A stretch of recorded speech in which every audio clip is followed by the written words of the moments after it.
What's up? Brian Tong here, and it's the beginning of the year, so it's a perfect time to talk about what are the big things that we expect from Apple in 2024. And yes, we know that new iPhones come every year. So does the Apple Watch. Well, that one might be still up in the air a little bit, but let's talk about the new stuff that's really worth getting excited for in 2024. And you know, we got to start with the Apple Vision Pro.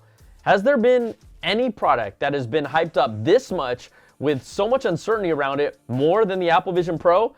You know, it's Apple, right? And they are the king of the marketing machine. And 2023, it was a solid year, but it was really more of a setup for 2024 where all roads lead to the Apple Vision Pro. Now, it's expected to come out in early 2024, and some of the rumors are pointing to potentially sometime in February, but that's not official.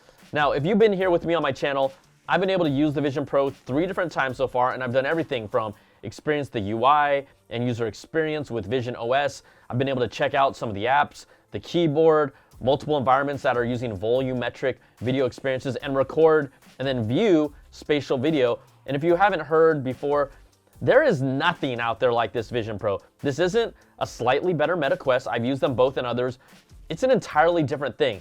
And Apple's only shown off maybe about 20% of what it's capable of so far. And one of its biggest use cases that Apple announced is spatial computing.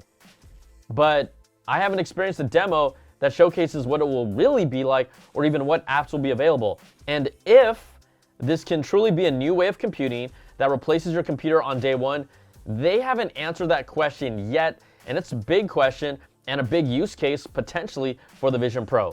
Now, spatial video is truly intimate and immersive.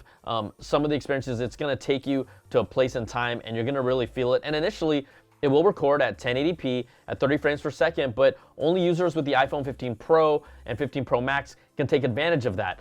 Apple teased their immersive video platform coming in the future, and that's where I believe that this will absolutely shine. Once you get content like live sporting events and concerts and movies, interactive immersive movies, and more things like that come out. But we don't know when that will actually happen and what immersive video experiences we'll actually be able to watch on launch. We know the Apple Vision Pro, you know, for people that have tried it, it is really unlike anything you've used before. And every time I've used it, I just want to know more and try out more. Doesn't mean I'm ready to buy it, but at the same time, 2 major concerns remain for me that have since the first time I've used it. Number 1, comfort. Can I really wear this comfortably for 2 hours? Hey, even around an hour, because so far in the demos that have been around 30 to 40 minutes, it gets heavier and can be uncomfortable. And I start feeling that weight like right here and here even before then. Maybe there's an optimal way to put it on, but so far out of the 3 times that I've tried it, 1 time seemed decently comfortable, but the others were just nearly as not, and it was the same headset used each time. So that's obviously a huge concern. The second concern, obviously, is price. And it's hard for me to say that anyone needs this when it starts at $3,499. Is this one of the most unique pieces of tech I have tried in my entire time covering tech, which is over 15 years and close to 20? Sheesh, that's a long time. Absolutely. But let's be real here. It starts at $3,499. You're going to want to get some sort of a case for it. You'll probably want an extra battery, and there will likely be more storage options that bump up the price. And don't tell me it's going to start at 128 gigs of storage for $3,499. Apple, is it? So really, we're talking more like $4,000 before tax in US dollars. And I think that reviews will be very, very good. I think word of mouth will be very good, but this is going to be for those early tech adopters who always want to be on the cutting edge and try the newest things and have the newest things. And then for the absolute loyal, diehard Apple fan with the disposable income to get one right out of the gates. And it will probably sell out. And people who genuinely want one will also be fighting against the whole scalper eBay flip culture, because that's a thing now.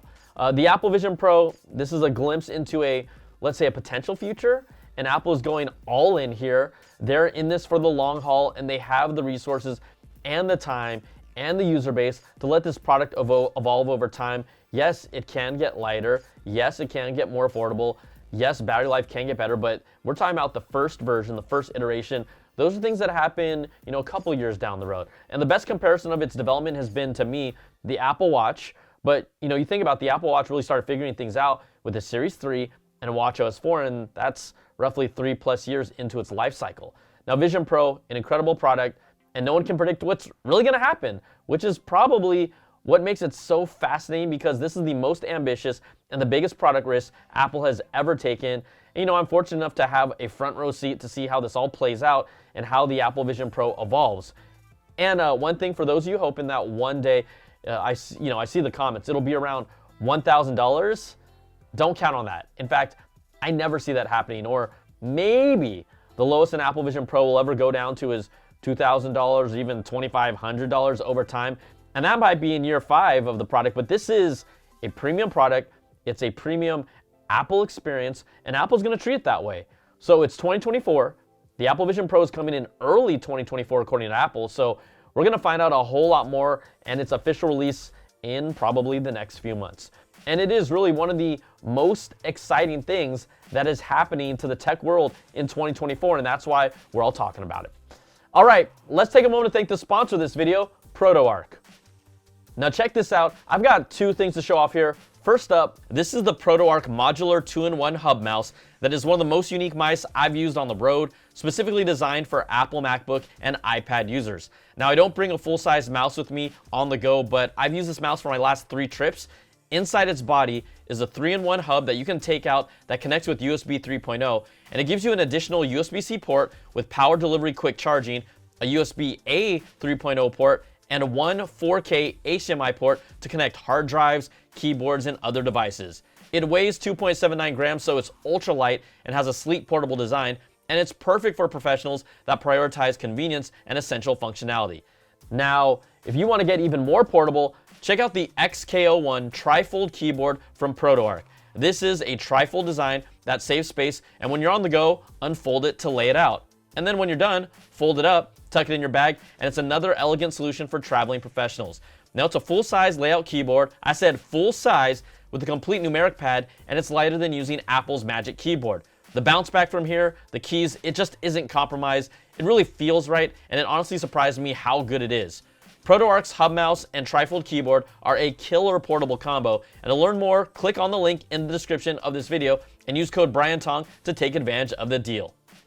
All right, let's get back to the stories, and it's going to be hard to top the Apple Vision Pro, but 2024 will also be the year of the iPad after it took a hiatus in 2023. There were no new iPads last year, and I've said here, I'm glad they waited until there was something noteworthy, because it's a product that people have held on to 3 to 5 years or even more than that. So release something worth upgrading to, and that's what Apple hopes will happen. Now, according to reports, we will see an all-new iPad lineup starting with the OLED display coming to the iPad Pro lineup for the very first time this year. It'll be the largest OLED display Apple has ever used on a product, bringing deeper blacks, you get better contrast, better color, and improved power efficiency. The new iPad Pro family is expected to come in 2 sizes, 11.1 inches and 13 inches, which is slightly larger than before, and the actual size could remain the same, but the display increase could be due to a reduction in bezel size. The new iPad Pros will also reportedly come with faster M3 chips with its next generation GPU and faster performance, which makes sense. And we could also see larger storage options, and there have been reports about MagSafe charging potentially on the backside, and even a jump in price because of the new OLED display. But that's what we expect from the iPad Pro, and it will be possibly released sometime in March of 2024. Now, alongside the new iPad Pros, Bloomberg's Mark Gurman reports that there will be a refreshed version of the Magic Keyboard. Yep, with a larger trackpad and an aluminum construction that will make the iPad Pro look more like a laptop when combined together compared to its current designs. Plus, rumors of a new 3rd generation Apple Pencil with different interchangeable tips could also potentially launch with these new iPad Pros. Now, we will also see 2 iPad Air models, according to reports, for the very first time. The iPad Airs will come in at 10.9 inches, which has always been that standard size, and then 12.9 inches, and will feature LCD displays that do not have ProMotion or other high-end features. Now, they are not expected to get the mini LED display that the iPad Pro previously had, and we aren't expecting a new design either, but this is the iPhone strategy being directly applied to the iPad product line. An option at every price point and display size, and these could also show up this spring as well. And yes, we're also expecting a refreshed iPad Mini 7 and a refreshed low-cost entry-level iPad sometime in late 2024 with some general speed bumps, but nothing that really moves the needle with these entry-level models because they are entry-level models. And the product that might have the most uncertainty around it, even if it's coming up on its most significant model number, the Apple Watch Series 10, or maybe they just call it Apple Watch 10, right? Reports have claimed for a while that we'll see an all-new design that could be slimmer, reports of an all-new magnetic band system to connect all-new bands. That makes me very nervous with all the bands that I've already invested in, and Apple would potentially use the additional space for additional components or a larger internal battery. Now, we haven't seen any new significant health features, but in 2024, sleep apnea detection and blood pressure monitoring are reportedly coming to Apple Watch 10. Now, it would track your biometrics and give recommendations if it can detect hypertension or monitor when your blood pressure is trending upwards, but initially it reportedly will not give specific readings. It will also track your breathing and sleep measurements to suggest seeing a doctor if it detects that you might have sleep apnea. So there's still a lot of uncertainty around Apple until it's resolved this blood oxygen patent violation ruling by the International Trade Commission. The ITC did initially ban the Apple Watch Series 9 and Ultra 2 from being sold by Apple in the US. They were actually taken off shelves. I was there the day that they did it. The night before they said, we took it all off, only the SE existed, and then Apple filed an emergency appeal. Then the US Court of Appeals, they stepped in and temporarily have lifted the ban as Apple continues to appeal this ruling, meaning right now Apple Watch Series 9 and Ultra 2 are back on sale online and in physical stores directly from Apple and other retailers. So we will see how this all gets resolved, but things could change again in mid-January, so stay tuned. But these current issues do put some uncertainty around future Apple Watch models in 2024 for now, because reports claim it's not something that Apple can just fix with a software update, that it's their hardware that also infringes on health tech company Masimo's blood oxygen patents. But we know that Apple has the money to settle if they have to, and if it comes to that, they probably will. I mean, this is the Apple Watch. Okay, next up, the 4th generation standard AirPods could be ready for an upgrade in 2024, and Apple is looking to offer 2 versions of the regular AirPods as well, according to reports. Now, this could mean the standard AirPods could have a higher-end model with active noise cancellation, a feature that only the AirPods Pro and AirPods Max currently have. So think about it. 2 regular AirPods models, don't get confused, one with noise cancellation and one without it. And then the AirPod Pros would keep some of those extra features enabled by the H2 chip inside, like adaptive audio and conversational awareness, that were incredible software upgrades last year.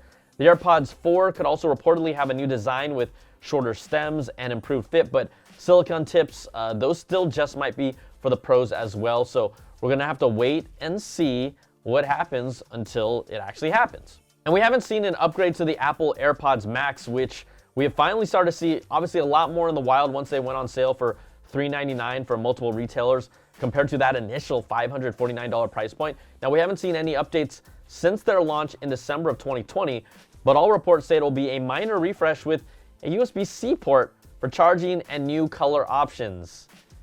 Yay. Yeah, reports still say no H2 chip, which would prevent it from doing all the new tricks that the AirPods Pro 2 can do, adaptive audio, conversational awareness, and personalized audio, and it would not support wireless lossless audio with the Apple Vision Pro either, just leaving it significantly lacking in features compared to the AirPods Pro 2. And that just sounds like a port upgrade and nothing else based on reports. Does not get me excited unless it's purple.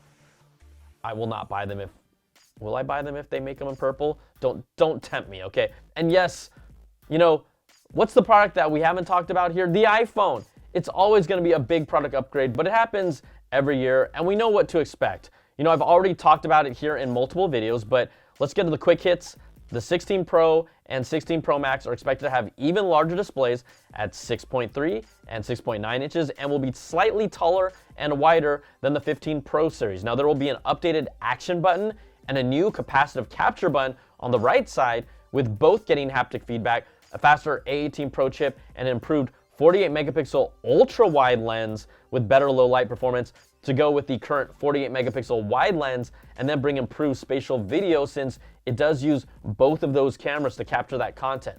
Then the 16 Pro is expected to get the 5 times optical zoom that only the 15 Pro Max had last year, with the tetraprism lens now having enough space in the new larger body. And of course, we can expect them to be announced sometime in the fall at their September event. Now, I knew you'd all be saying, but where's the iPhone in this list? Well, yeah, it feels like we've been talking about the 16 lineup for a year already. And yes, it's always significant, but other products expect to shake things up a little more in 2024. And of course, you have upgrades to the Mac lineup. You got the new M3 Pro and M3 Max chips in the MacBook Pro lineup. You got the Mac Studio, where we'll see an Ultra chip, a Mac Pro, and updates to the MacBook Air 13 and 15-inch models. But 2024 is going to be an absolutely huge year and a huge one for Apple, and we aren't sleeping on software either, like iOS 18 and its reported focus on artificial intelligence features.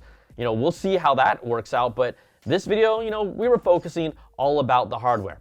Okay, that's going to do it for this video, but what are the Apple products that you are most excited for in 2024? It's going to be different for different people, so type away, put them in the comments, and if you like what you see, hey, you know what to do. Give me that thumbs up, and hit that notification bell, ding, to get all my latest videos when they drop. And if you want more of that Apple goodness, you can check out my weekly Apple Bits XL audio podcast with the latest stories and special guests. Plus, you can support all my content with an ad-free version of the podcast, early access to my content, and exclusive content at patreon.com/Brian Tong. Thanks so much for watching, and another reminder, CES 2024, that is where I'm going to be all next week, so there are going to be tons of videos around the latest and greatest in the tech world. 2024 always starts off with a bang there in Las Vegas, so CES from January 9th to 12th, you'll be seeing a whole bunch of stuff right here on this channel. So take care, and I'll see you on the next video. Peace and love.